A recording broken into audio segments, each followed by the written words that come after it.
while he seeks rehabilitation. Let's also bring you more details about the news that was breaking just a few moments ago. 660 suspected paedophiles have been arrested after the first ever coordinated operation involving 45 police forces in England, Wales, Scotland and Northern Ireland. Our Home Affairs correspondent Danny Shaw is here. Arrested for what, Danny?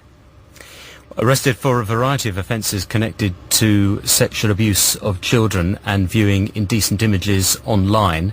The National Crime Agency says its operation was aimed at stopping people looking at indecent images of children online, and it won't reveal the methods as to how it managed to target those individuals because it wants to use the same tactics again.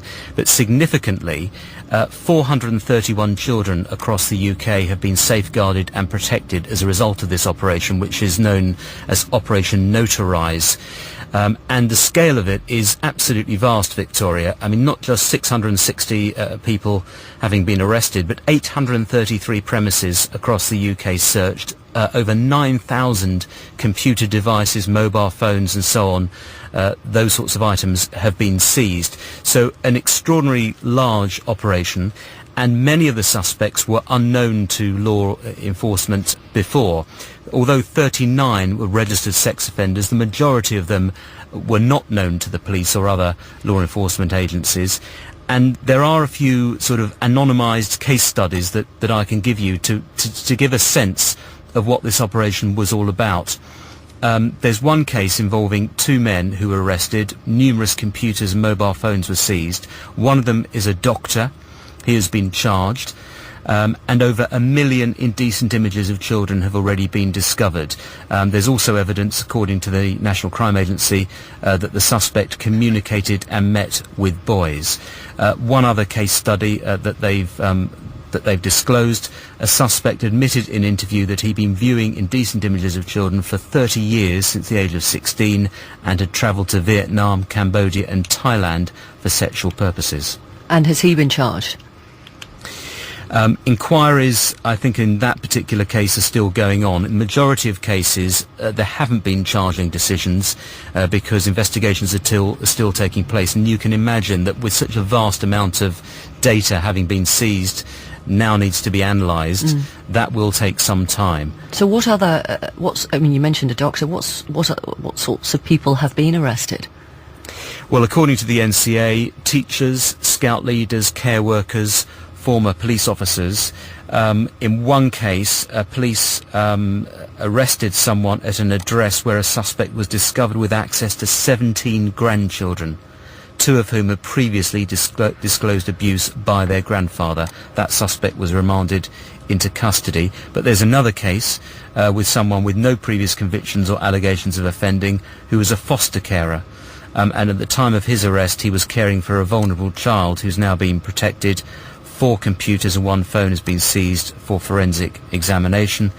The suspect has since attempted serious self-harm.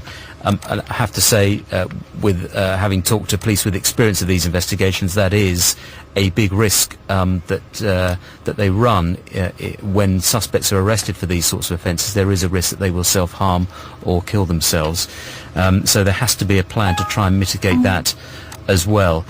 But the fact that children have been safeguarded clearly is something positive that has come out of this, and it was clearly one of the aims of the investigation, because it's not just about viewing images of children online. Evidence suggests that where that happens, perpetrators go on to carry out sexual abuse on children themselves. Thank you very much. Danny Shaw, our Home Affairs correspondent. Much more on this breaking news throughout the morning. An unprecedented 6-month operation coordinated by the National Crime Agency and involving 45 police forces across England, Wales, Scotland and Northern Ireland, leading to the arrest of 660 suspected paedophiles, as you heard Danny explain. Inquiries are ongoing in a number of those cases. Some have been charged. In most cases, the inquiries are ongoing. But the NCA says more than 400 children across Britain have been safeguarded. Some of those arrested had unsupervised access to children in the course of their work, because they include doctors, teachers, scout leaders, care workers and former police officers. And of the 660, 39 were registered sex offenders.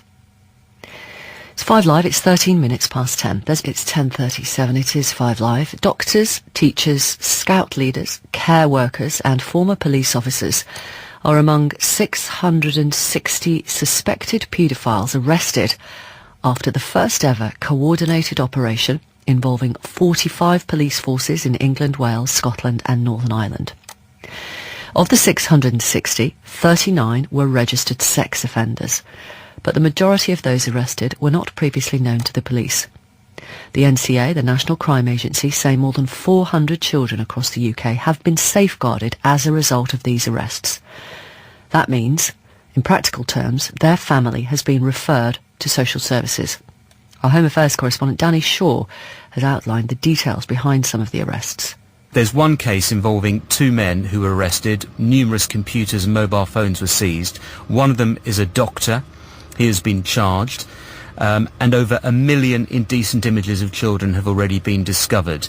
There's also evidence, according to the National Crime Agency, that the suspect communicated and met with boys. One other case study that they've disclosed, a suspect admitted in interview that he'd been viewing indecent images of children for 30 years since the age of 16 and had travelled to Vietnam, Cambodia and Thailand for sexual purposes. There are other case studies too. For example, Case D, where a registered violent sex offender with an impending charge of the rape of a girl under 13 years of age was arrested. Further offences of possession of indecent images of children have now been introduced into the case after his computer was seized. Case E, where a warrant was executed at an address where a suspect was discovered with access to 17 grandchildren, 2 of whom had previously disclosed abuse by their grandfather. The suspect was remanded in custody. Let's talk to Claire Lilly, who is the head of Child Safety Online for the NSPCC, and Joanna Nicholas, who's an independent child protection consultant and an expert in working with children who have been sexually abused. Welcome both of you. Claire Lilly, how do you respond to the scale of this inquiry? Well, obviously, this is very encouraging news because it demonstrates that the techniques that the police are using, a whole variety of techniques that they're using to identify offenders, are reaping rewards on a very big scale.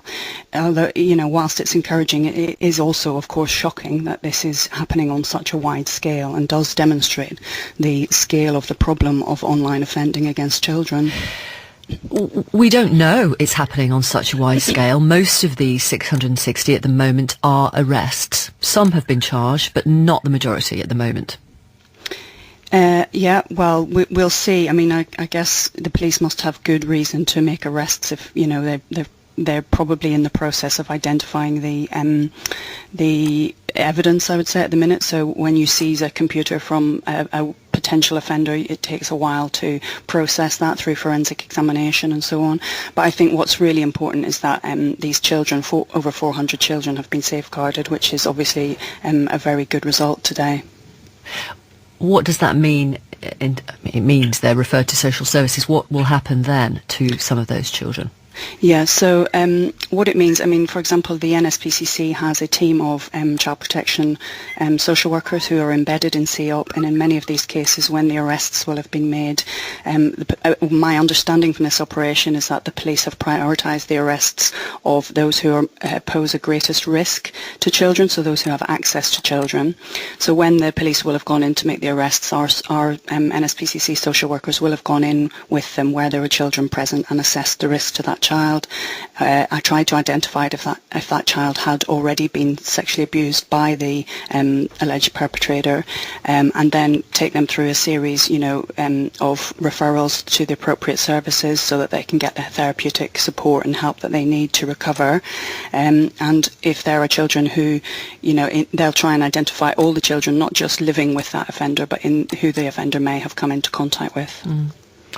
Joanna Nicholas, how do you respond to the number of arrests over this 6-month wide-ranging operation? Well, I agree with what Claire said at the beginning. First of all, it's excellent, and it shows us that the police are doing what they need to be doing to ensure that children are protected.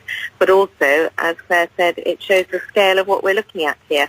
We know that it is an increasing area of abuse of children, perpetrators who start online, and some start online and stay online looking at images of children, indecent images of children, but many will go on to then physically abuse children. And we know there are perpetrators who think they're doing no harm because they are only, in their words, they are only looking at indecent images of children, and they don't see that the abuse is actually happening to a child for them then to look at those images. Mm. And that's his justification. Yes. And do you think offenders genuinely believe that, or is that just an excuse? Yes, I think. I mean, I've worked with many sex offenders over the years who've warped view of morality. You know, I'm not hurting anybody. I'm only looking at images.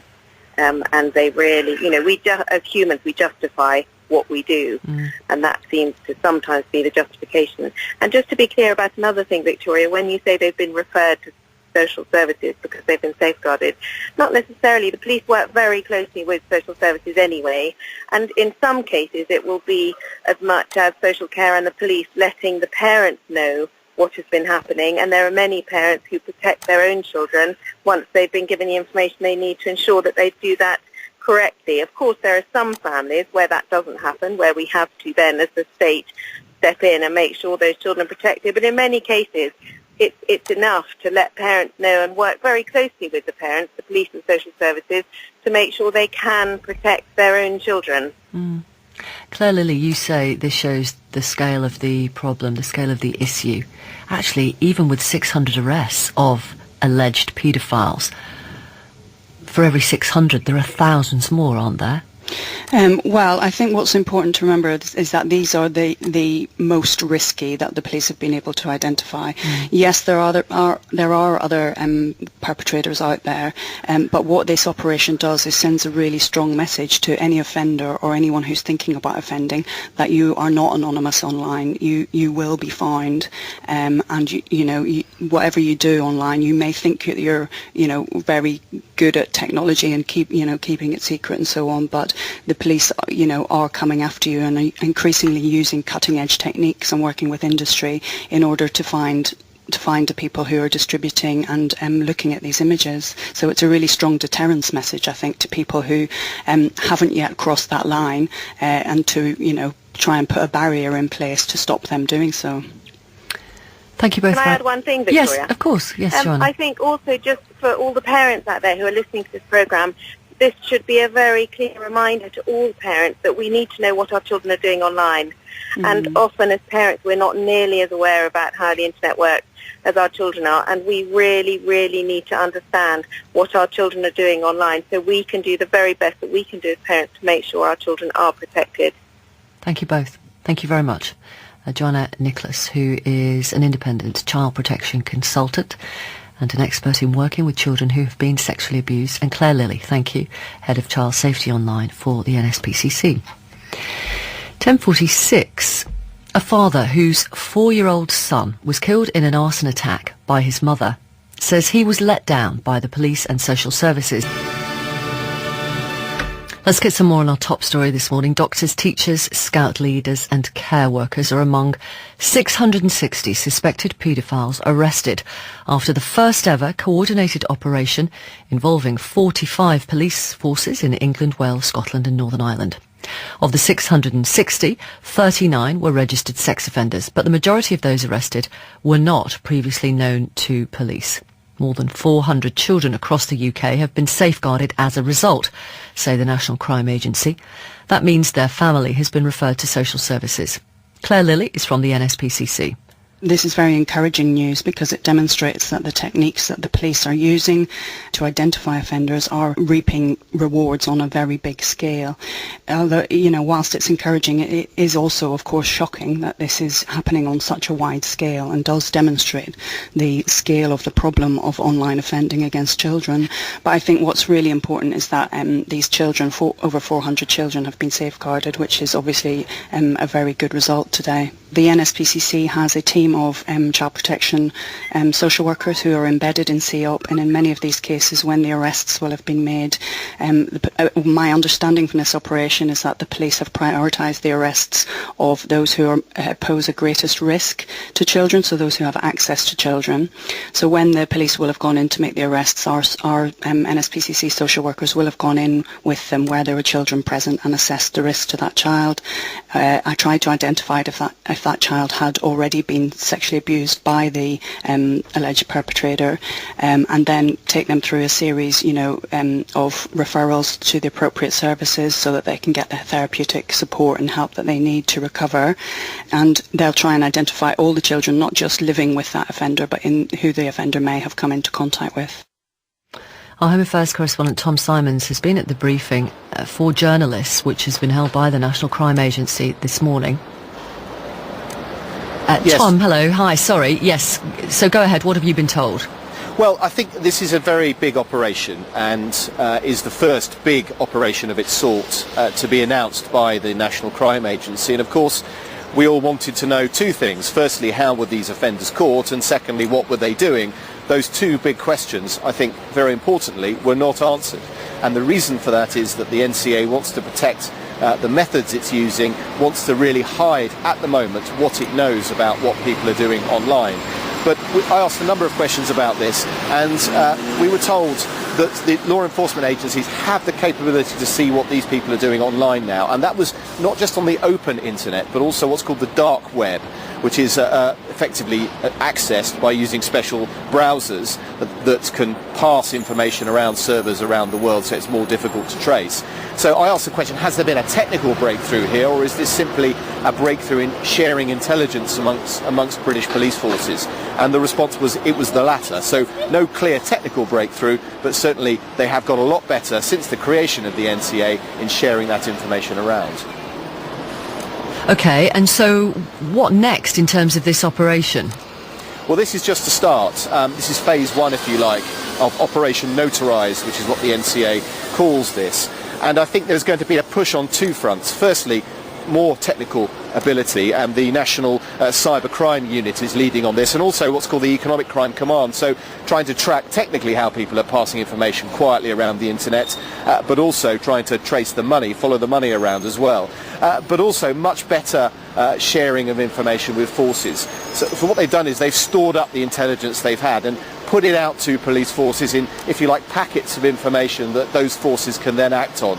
And as you said, most forces in this country have had some part in this operation. So it has a big feel, if you like. If you are a criminal involved in this kind of paedophile activity, you are going to notice this coming. But I think what was also clear was how concerned they are about the scale of offending. The senior officials here at the NCA call it pervasive, say it covers a broad range, and say they're profoundly disappointed by the scale of the problem and pretty appalled by what it says about human nature. OK.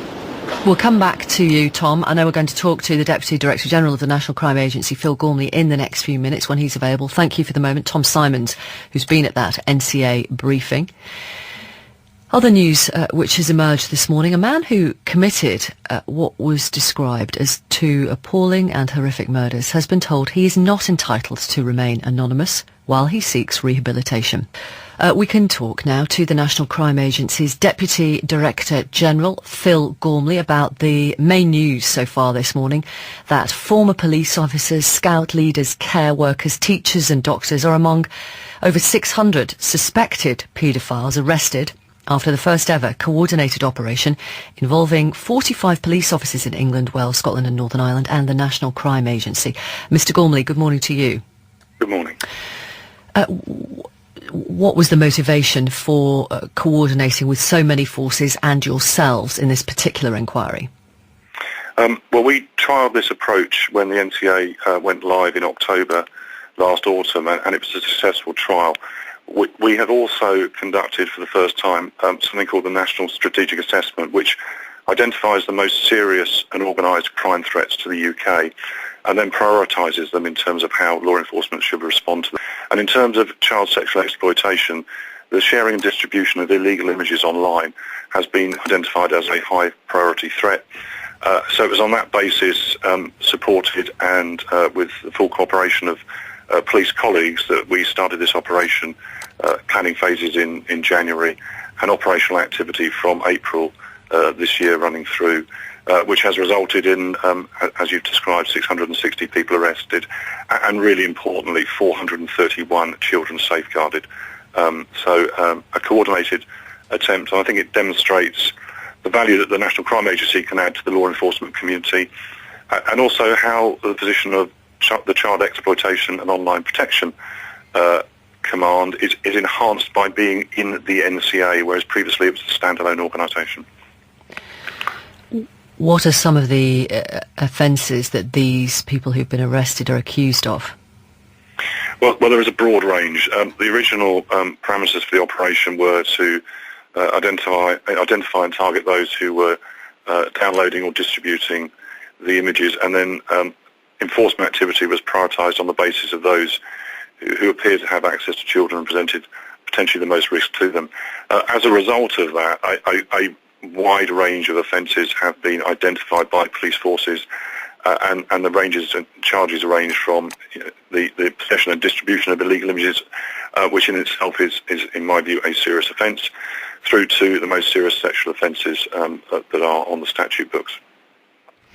How shocked or otherwise are you that some of the people arrested are people who have contact with children every single day in the course of their jobs, care workers, teachers, doctors, former police officers? Well, it is always shocking when you understand that people have a propensity to abuse children irrespective of their profession. The professions you've described have unique privileged positions, and that's why there are a wide range of protections in place to stop paedophiles gaining access to those positions of trust. No system can ever be 100%, but actually they are a relatively small, they are not a relative, they are a small proportion of the 660. Right. But in some respects, is it surprising that people who have a propensity to abuse and violate children seek to establish themselves in positions where they have access to children? No, it's not, but it's an imperative for all of us to put in place the most robust safeguarding measures that we can, and to target those individuals who present the greatest threat to all of our children. OK, thank you very much for talking to us. Phil Gormley, who's Deputy Director General of the National Crime Agency. Let's get some more on this from Assistant Chief Constable Nikki Holland, who's from South Wales Police. Good morning to you. Good morning. I think you arrested 51 of the suspected 660, or 51 of the 660 arrests you made in your area. Of those, do you know how many have been charged so far? Yeah, we've had 12 people who've charged. This is in southern Wales. Our 51 are from Gwent, Dyfed, Powys and South Wales police areas. OK. And what are tell us about the range of charges. They're all very similar in terms of indecent images of children, and obviously of the 12 people who've been charged, a number are now awaiting sentence, having plead guilty. And how did you track these people? We obviously got the information originally from the National Crime Agency operation. We were given a number of packages which in Wales we actioned within 48 hours on each occasion, because I think it's difficult to sometimes know if people have got access to children in terms of having moved on in relationships and met people with children. So we made sure that we acted very quickly on every package that we had in Wales. And can you give us some details of an individual that you arrested, what they were charged with, and what and indeed pleaded guilty to? What tell us about the case? Yeah, I mean, I haven't got any names in front of me. No, but just an example of one of the cases that you would describe as being successful. Well, probably one of the ones for us was around a notifiable profession, because we're conscious of the fact that the public, if you're a parent of a child, when you give them to the local authorities in terms of teachers, scout leaders, anybody in authority, you expect your children to be safe. So I think people are often doubly concerned about those people with such occupations. So one example would be that we had a scout leader who has been charged with a number of offences around indecent images of children accessing on the internet, and he's pleaded guilty and due to be sentenced in the next couple of weeks. And what sort of punishment might he receive for that? Do you know what the maximum is-ish? I don't. I mean, obviously it varies with the court. The courts have got a whole range of measures ranging from, a sexual prevention order right through to imprisonment. It would be a matter for them. Mm. Thank you for talking to us. That's Assistant Chief Constable Nikki Holland from South Wales Police. 11:21.